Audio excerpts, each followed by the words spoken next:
اچھا جی، مانا کہ میرا وعدہ یہ تھا کہ عورت مارچ کے اوپر ایک تفصیلی ویڈیو بنائی جائے گی جس میں اس مارچ کے کرٹیسزمز بھی، اس کی اچھی باتیں بھی، اس میں پروپیگنڈا بھی، ان ساری چیزوں کو ہائی لائٹ کریں گے. لیکن اس سے پہلے ایک اور مزاحیہ اور افسوسناک واقعہ پیش آیا ہے یونیورسٹی آف لاہور میں، جس میں 2 اسٹوڈنٹس کی اظہار محبت کی بنا کے اوپر یونیورسٹی نے ان کو ایکسپیل کر دیا. تو ہوا یہ کہ ایک خاتون نے، یعنی ایک لڑکی اسٹوڈنٹ نے ایک میل اسٹوڈنٹ کو کورٹ یارڈ کے اندر سب کے سامنے اپنے گھٹنوں کے بل اپنی اظہار محبت کی، پرپوز تو نہیں کہنا چاہیے کیونکہ پرپوز تو بندہ شادی کے لیے کرتا ہے، اظہار محبت کی. مجھے یہ کبھی نہیں سمجھ آئی کہ اس طرح کے پرپوزلز کا مقصد کیا ہے. مطلب آپ نے پرپوز کر دیا، اب کی کرنا ہے تسی کہ پکوڑے کھان جانا ہے، کی کرنا ہے. لیکن چلیں، پرپوز انہوں نے کر دیا، اظہار محبت کر دی. سارے ٹیچرز، اسٹوڈنٹس، سب کی موجودگی میں اس لڑکے نے اس پرپوزل کو قبول کیا. اس نے اس خاتون کو کھڑا کیا اور سب کے سامنے گلے لگا لیا. ظاہر ہے یہ چیز کی ویڈیو بنی، یہ پاپولرائز ہو گئی، سوشل میڈیا پہ پھیل گئی آگ کی طرح، کیونکہ ہمارے لوگوں کا شوق تو ان چیزوں میں ہے ہی ہے. آگ کی طرح پھیل گئی. کچھ ہی عرصے میں دونوں اسٹوڈنٹس کو یونیورسٹی سے ایکسپیل کر دیا.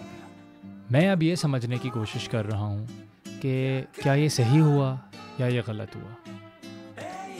ایک طرف سے اگر یہ سوچا جائے کہ اظہار محبت میں تو کوئی غلط بات نہیں ہے، شادی کی نیت کا ہی اظہار کیا ہے تو بالکل ٹھیک بات ہے، اس میں کوئی غلط بات نہیں ہے، آپ کو کوئی چیز ایسے روکتی نہیں ہے. لیکن آپ کو اس بات کی سمجھ ہونی چاہیے کہ آپ کہاں پہ ہیں اور آپ کیا کر رہے ہیں. آپ ایک پڑھائی والے ماحول میں ہیں، یونیورسٹی میں، وہاں پہ جا کے جب آپ پبلکلی لڑکا اور لڑکی ایک دوسرے کو گلے لگائیں گے تو میرا خیال ہے کہ انتظامیہ کے لیے یہ مسئلہ بن جائے گا اور وہ اس کو کبھی بھی قبول نہیں کریں گے، نہ ہی ہونے دیں گے. دوسری بات یہ کرتے ہیں کہ کیا یہ لڑکا اور لڑکی کی طرف سے کیا یہ عقل مندی کا مظاہرہ تھا یا نہیں. میرا خیال ہے کہ یہ شدید حماقت کا مظاہرہ تھا. پیار کرنے میں کوئی غلط بات نہیں ہے، آپ کرتے ہیں، آپ عزت دار طریقے سے رشتہ بھجوائیں ایک دوسرے کے گھر.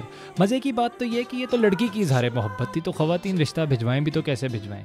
آپ کو پتہ ہونا چاہیے کہ آپ کس معاشرے میں رہ رہے ہیں، آپ کو پتہ ہونا چاہیے کہ آپ کے معاشرے میں دین کس حد تک لوگوں کے دلوں میں بسا ہوا ہے اور دین کی کیا کیا تعلیمات ہیں جن کی بنا پہ ہم فیصلے لیتے ہیں.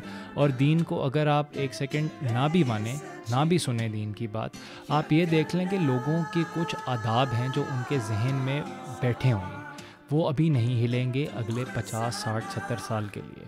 اس طرح کی جسارت کرنا کہ کھلے عام ٹیچروں کے سامنے، اسٹوڈنٹس کے سامنے آپ نہ کہ صرف پیار کا اظہار کر رہے ہیں، آپ گلے بھی لگا رہے ہیں ایک دوسرے کو، یہ بے وقوفی اور خود کے ساتھ زیادتی سے بڑھ کے کچھ نہیں ہے. افسوس ہوا، ایکسپیل ہو گئے. اب ان کے فیوچرز بھی شاید داؤ پہ لگ جائیں. گھروں تک ظاہر ہے بات پہنچی ہوگی تو ان کا رشتے والا کام تو مشکل ہو ہی گیا ہے. یہ بھی مشکل ہو جائے گا کہ وہ اپنی تعلیمات کس طرح پوری کریں گے، کہاں جائیں گے. لیکن ہمیشہ کی طرح ہم پھر اسی موڑ پہ آ کے کھڑے ہو گئے کہ کیا پاکستان میں ایکسٹریمزم جو ہے وہ ہر طریقے سے ہی ایگزسٹ کرتا ہے. اگر لڑکا اور لڑکی نے ایک ایکسٹریم چیز کی جو کہ نہیں کی جاتی عام طور پہ، کہ پبلک اظہار محبت کر کے جپھی ڈال لی، تو یونیورسٹی نے بھی 2 ہاتھ آگے جا کے ایک اور ایکسٹریم چیز کی کہ ان کو یونیورسٹی سے ہی ایکسپیل کر دیا.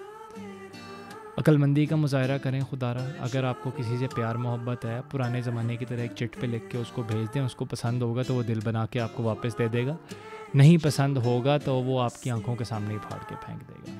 اس طرح کی چیزیں کر کے خود کو ٹینشن سے نہ گزروائیں، نہ ہی یونیورسٹی والوں کو ٹینشن سے گزروائیں، کیونکہ جتنا مرضی یہ کہہ لیں ان کو آپ کے مقدر کی کوئی پرواہ نہیں ہے. ان کو اپنے امیج کی پرواہ ہے. ان کا امیج خراب ہوگا وہ 2 سیکنڈ میں آپ کو فارغ کر دیں گے جس طرح انہوں نے کر دیا. جاتے جاتے ایک آخری بات اور بھی افسوسناک ہے. لڑکے نے اپنے سوشل میڈیا کے اوپر ایک پوسٹ کیا جس میں اس نے ساری چیز کی ذمہ داری اپنے سر لی ہے. اس نے بولا ہے کہ لڑکی بہت شریف گھر کی ہے، بہت اچھی لڑکی ہے، بہت سلجھی ہوئی ہے اور گلے لڑکے نے لگایا ہے، لہٰذا ساری چیزوں کی جو پنشمنٹ ہے وہ لڑکے کو ہی ملنی چاہیے. پیار تو سچا لگ رہا ہے اللہ تعالیٰ ان کے لیے آسانیاں کرے، ان کو ہدایت دے، اور آئندہ لوگوں کو اس طرح کے اگزامپل سے سیکھنے کی توفیق عطا فرمائے۔ اپنی عزت کریں، دین کی عزت کریں، اداروں کی عزت کریں، خود کا خیال کریں، صحیح طریقے سے چیزوں کو کریں۔ خیال رکھیں اپنا۔ اللہ حافظ۔